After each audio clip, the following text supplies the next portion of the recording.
Today, transportation innovation. Are electric vehicles inevitable or stuck in the mud? Then, a peek into privacy. Moscow's metro now knows who you are by your face.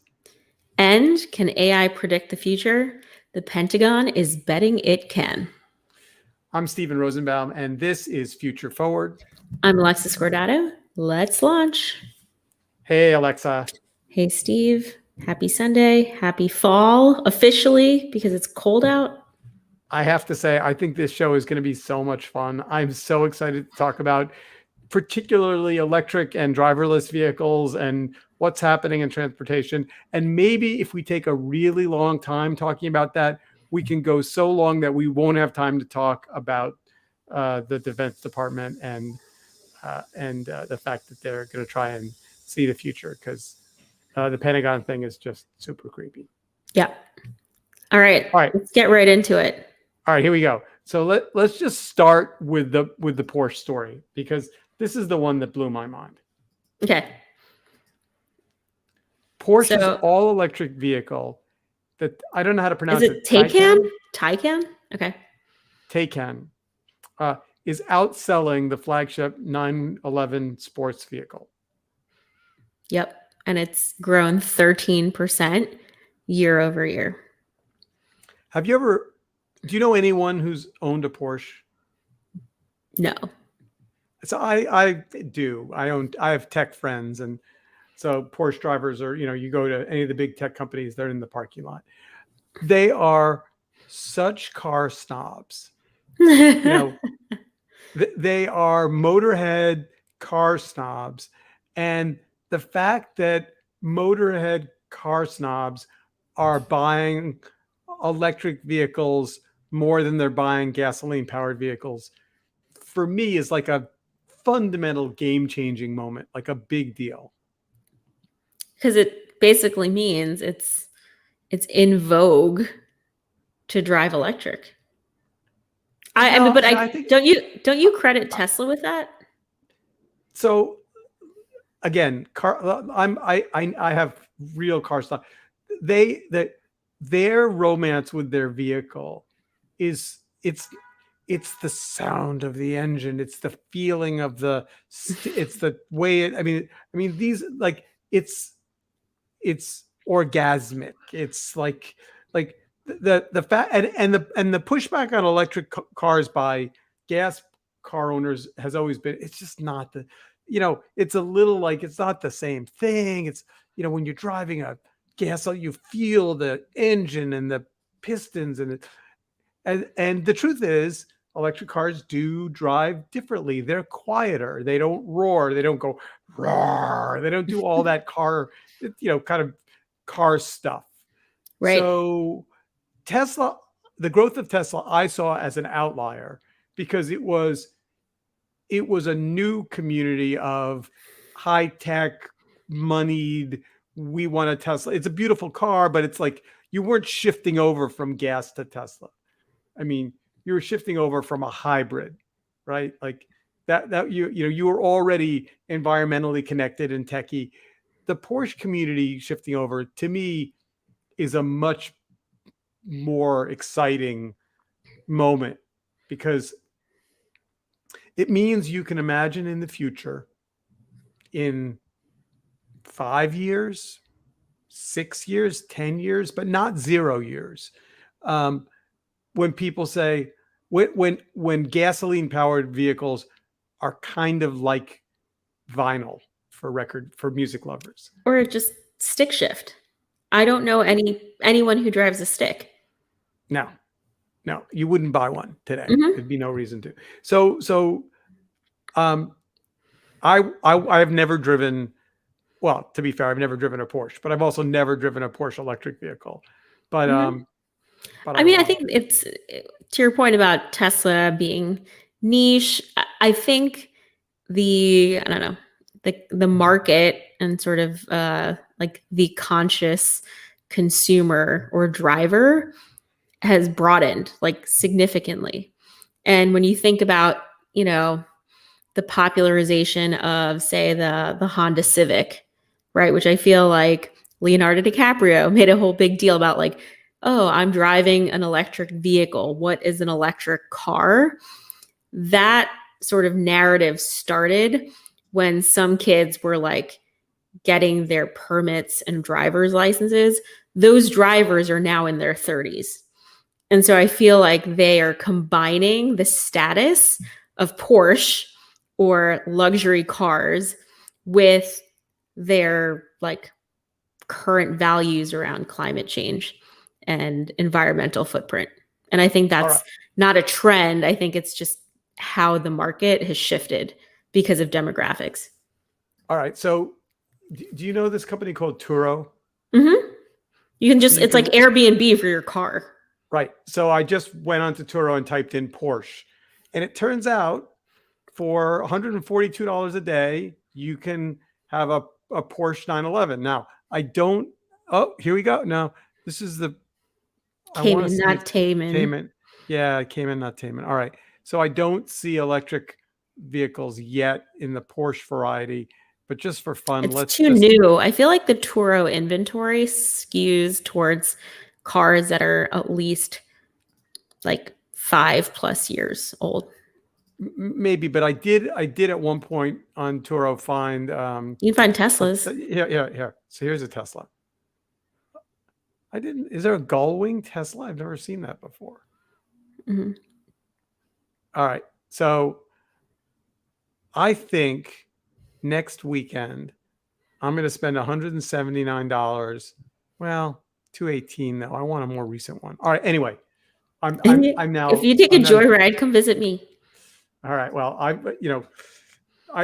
think I would like a recent so let's move to the next topic because it all ties together. And let's talk about Tesla and the driverless Tesla.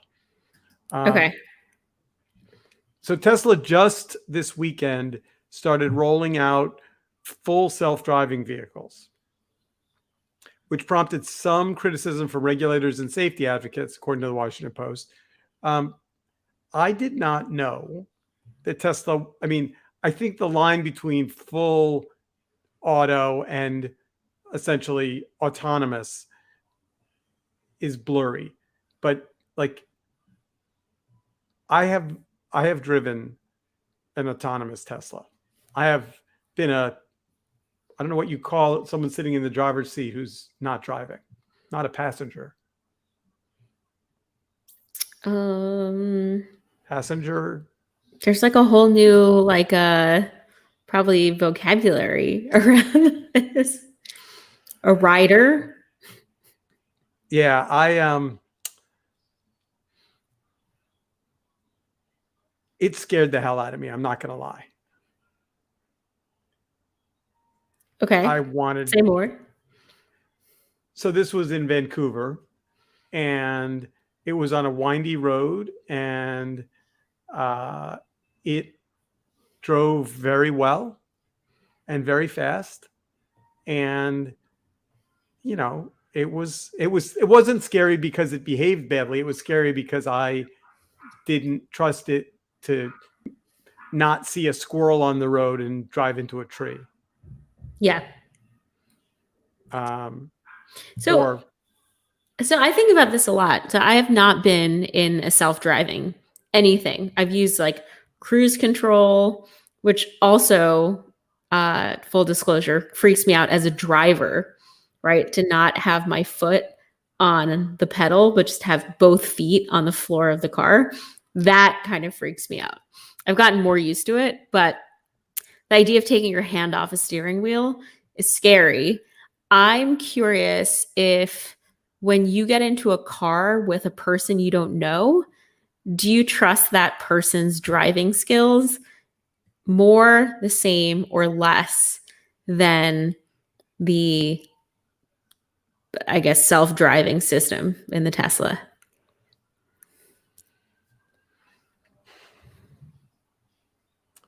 So you're asking exactly the right question, which is why I'm struggling to answer it. People are terrible drivers. They're horrible drivers, right? Like we shouldn't trust half the people we get into cars with. Yeah. We don't know what their driving history is. We don't know if they've ever gotten to an accident. We don't know if they're risk averse. We don't know if we know where they're going. They have terrible eyesight. They have bad hand-eye coordination. They've been drinking. They have a heart attack and you die. I mean, yeah, right. No. I mean, driving is incredibly dangerous on the roads today.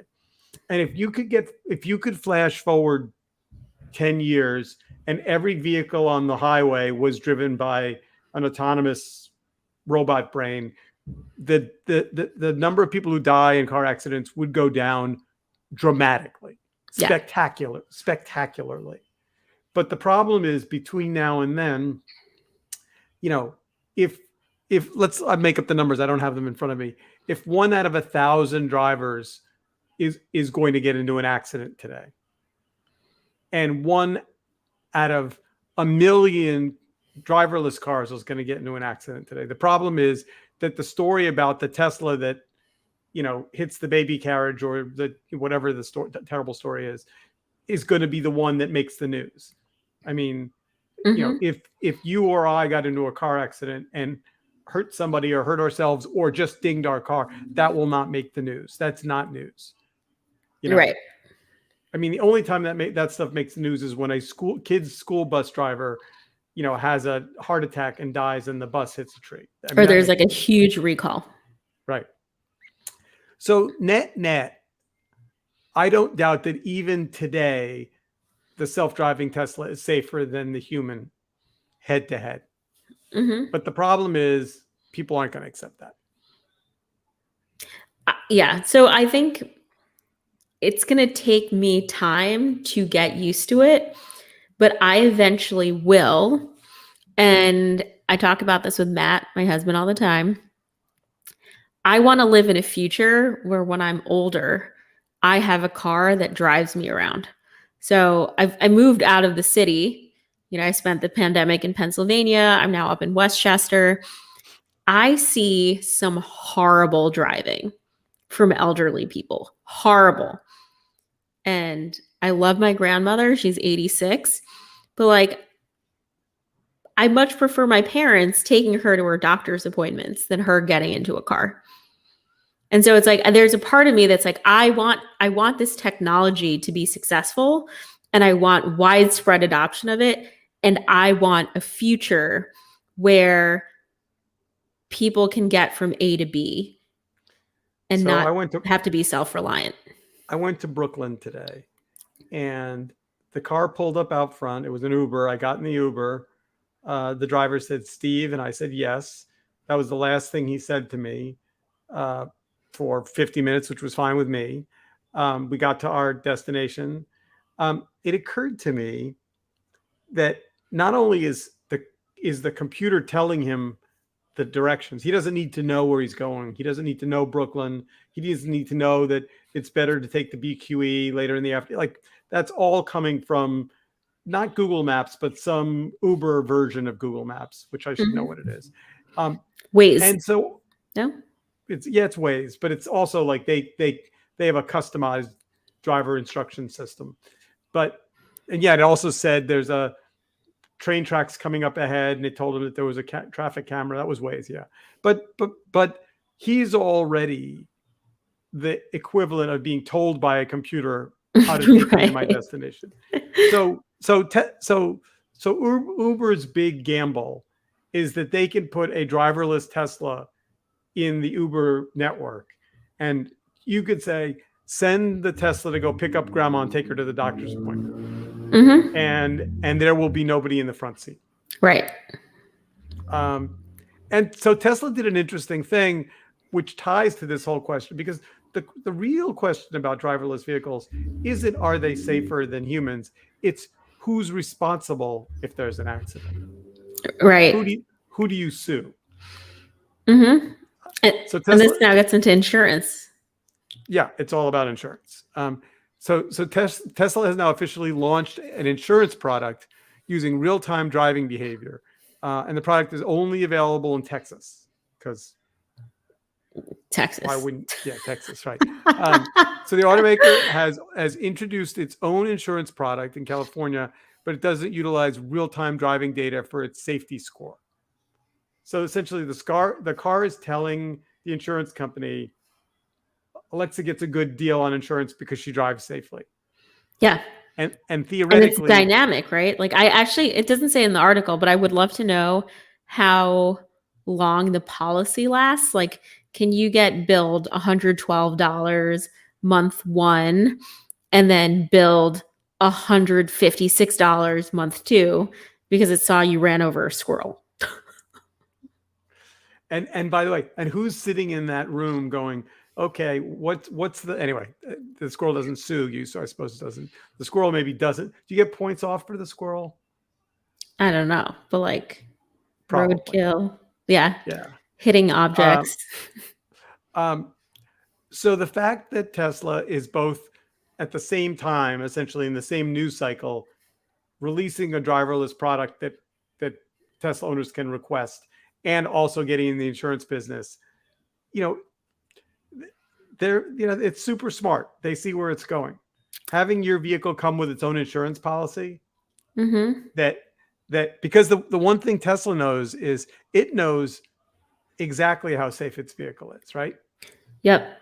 I mean, what's so interesting is to even think about the impact on like the reseller market, right? Like when you can buy a car and it's like certified pre-owned, right? Like if you think about someone buying a Tesla through the lens of certified pre-owned and Tesla being able to tell you like the history of the car and how it's been driven at that level of detail, because usually you just get like the facts like, oh, there's never been in an accident, right? Here's how many miles. Like it's very basic stuff.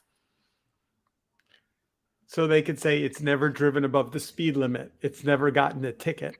Oh, that's a Right. good question. Or it could be like Wait, it was driven in these conditions. Like it's like a station car. Like it only was used for a commute. So you're driving. So the cop's driving down the highway and it decides it wants to pull you over and it pulls over the Tesla, right? I mean, does it ticket the car? Does it ticket the passenger? Who does the cop ticket? It has to ticket a person who's liable unless the car was in self-drive mode, in which case I would argue Tesla needs to actually own up to that. But that's great. I love this question. This is a really fun question. So and then the other question is, can you ask your Tesla to go over the speed limit? I mean, on the highway, right. The big highways, the speed limit 65 miles an hour. People routinely drive 70 or 75. Can you say to your Tesla, I know that Google Maps is telling you the speed limit 65, but for fuck's sake, can we please go 70? I'm late. It must have a way of like knowing to move with traffic. Because there are times when you're doing 65, everyone's doing 80, you will get ticketed for actually then causing traffic. There's got to be a whiteboard somewhere. I mean, I wish we could just interview a panel of the engineers who have to code the logic into the car in the same way that, it's so abstract. Like how does Google decide what's number one in search results? It's like, how is Tesla determining how the car drives? What are all of the inputs that go into that? Okay. Yeah. Hundreds. And laws and then local norms. Okay. Mm-hmm. So which brings us, I think, then to the next big question, because electric vehicles and autonomous vehicles they're related topics, but they're not identical. So then the question is, if all these things are happening in real time, which it seems like they are, and I think I may have said this on the pod a couple of weeks back, but when I was driving upstate, maybe 3 or 4 weekends ago, I stopped at one of those throughway rest stops, and there was a row of Tesla charging stations. Yep. No other brand, just Tesla, all branded Tesla, and full of cars. So we're seeing plug-in cars become the reality. The question is the grid not ready? And what does it mean if all of these electric cars don't have electricity? And So the this is a answer right Washington now Post is article. it definitely is Yeah. not ready.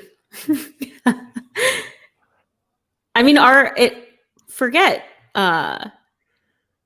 like Con Edison can't handle New Yorkers keeping their air conditioning on in the summer in a heat wave right now.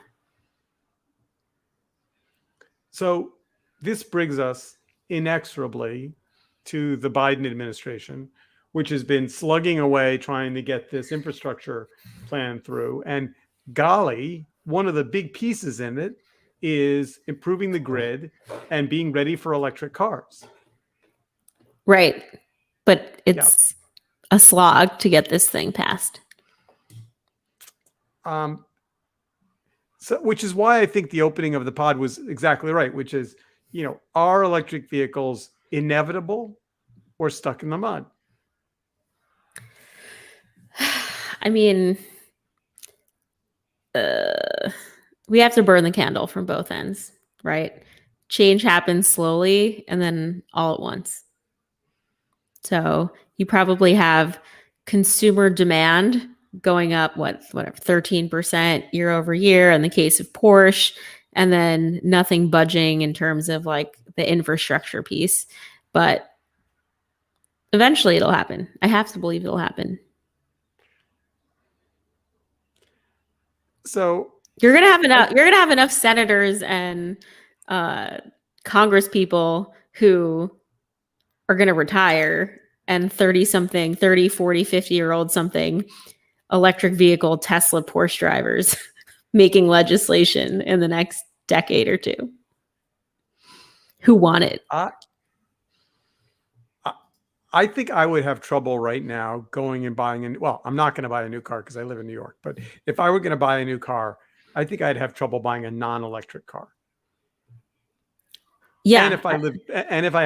And then the question would be, does my building garage have an electric plug, and how does that work? And do they charge me for the electric?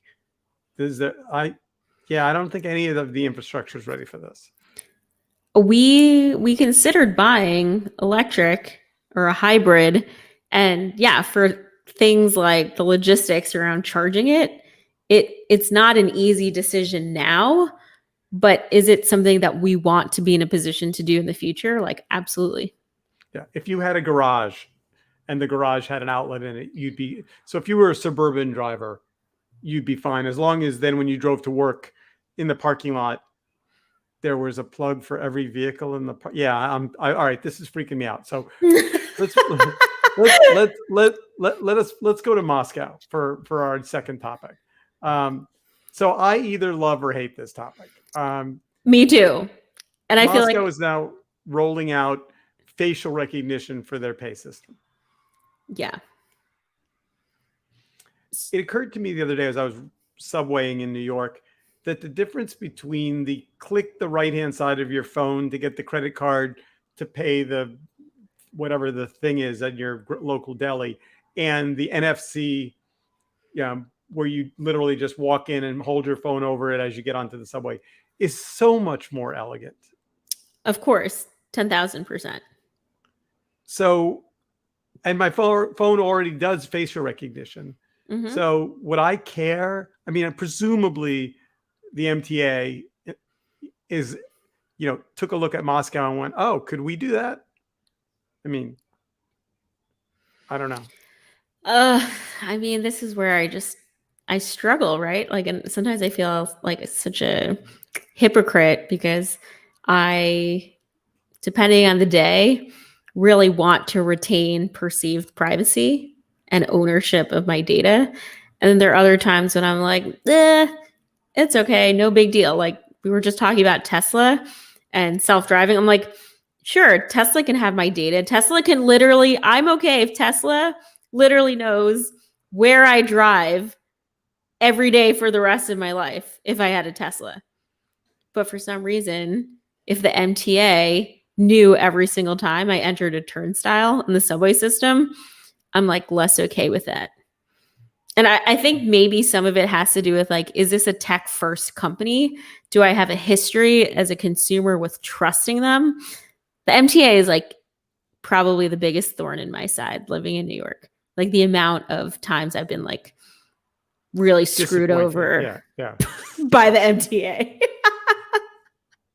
So the other thing I found fascinating about this is a piece from The Guardian about the Moscow metro, which I just also like saying, is I guess I don't think of Russia as being that tech forward. So how they beat us to facial and did they do it for crime purposes?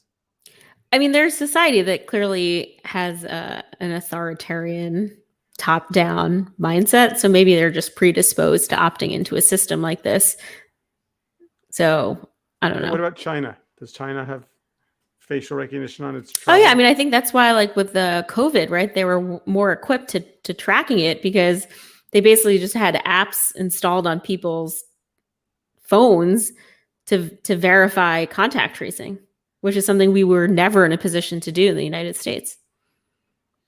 All right, so let's go to our last story because we just got 2 minutes left, and let's talk about the Pentagon. So the Pentagon wants AI to predict events before they occur. I mean, we just went from like the Tom Cruise movie, A Minority Report, to now we're like The Circle. Matrix. Yeah. So here, let me just read. Let me read. This is from IEEE Spectrum. What if by leveraging today's artificial intelligence to predict events several days in advance, countries like the United States could simply avoid warfare in the first place? Sounds like the ultimate form of deterrence, a strategy that would save everyone all sorts of trouble, and it's a type of visionary thinking that is driving the U.S. military command and senior defense policymakers toward rapid adoption of artificial intelligence-enabled situational awareness. I'm not sure visionary. That seems a little pejorative to me to call it visionary thinking. I mean, wouldn't it also mean you could know where your enemy's moving their troops and get there first? I mean, would you only use it to avoid conflict, or would you use it to win? Yeah, I don't know. I mean, again, I think so much of AI is built off of existing known inputs. And so how would a system like this respond to the novel coronavirus? Right? All they would have to lean on is existing pandemic data. And I just feel like there's just so much nuance around how people, governments, societies are responding to the pandemic. Like, how would AI save us in this case? Yeah, I mean, the military does lots of R&D. I mean, DARPA certainly does all kinds of stuff. It's a famous story. I was at a TED conference years ago, and this woman was on stage from Google giving an amazing presentation about some AI subject, and I don't remember. It was a long time ago. She walked off the stage, and they announced the next day that she'd been hired to lead DARPA. Now, clearly, it didn't happen in the green room. I mean, this had been going on for a long time. Yeah. But I was like, okay. But interesting they chose not to tell that bit of information before she was on the TED stage. Right. All right. So just to rerun the show, autonomous driving, good. Facial recognition in subways, question mark. The military predicting the future and moving weapons around to be based on AI, maybe a little just flat out creepy. Yeah. I just don't think it's going to happen. Oh, you don't think it's going to happen? Well, that's different. All right. We are out of time. That was a really fun show. I really, really want to go buy a Tesla. Time flies. I hope you rent one next weekend and come visit. Yeah. I think maybe that'll happen. All right. Till then, bye-bye. See ya. Yeah.